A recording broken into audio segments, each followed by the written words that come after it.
Assalamualaikum semua. So, apa cerita pada hari ini adalah cerita berkenaan dengan lebah dan juga helang. Walaupun tajuk-tajuk yang saya sampaikan dekat sini tajuk macam agak kanak-kanak kan, tapi kita dewasa pun boleh juga belajar. Dia tak semestinya cerita tu kena level atas-atas sikit. Biarlah cerita tu cerita biasa-biasa tapi kita boleh dapat pengajaran daripada cerita tu. Betul tak? Sebab apa yang kita nak ialah sesuatu yang poin yang penting lah yang kita boleh dapat daripada sesuatu cerita tu. Kadang-kadang taklah boleh sangat kalau kita share-share cerita kan. Asyik bercerita, cakap pun boleh juga kan.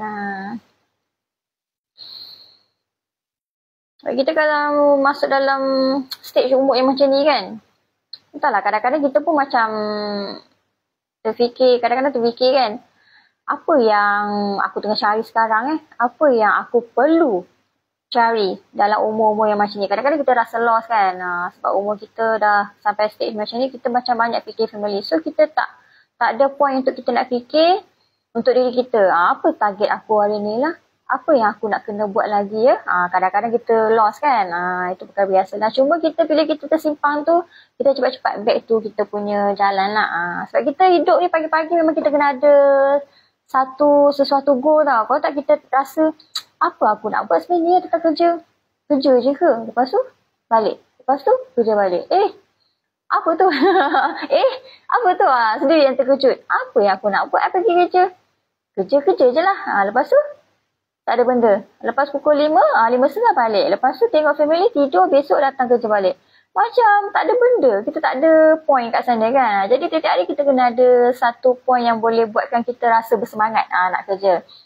Kita jangan anggap kita punya kerja tu macam kita punya rutin lah. Kalau rutin ni dia boring tau.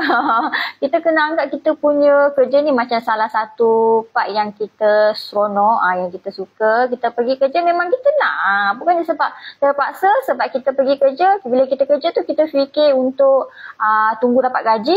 Lepas tu dapat gaji buat apa? Beli tu beli ni, lepas tu habis. Macam tu je.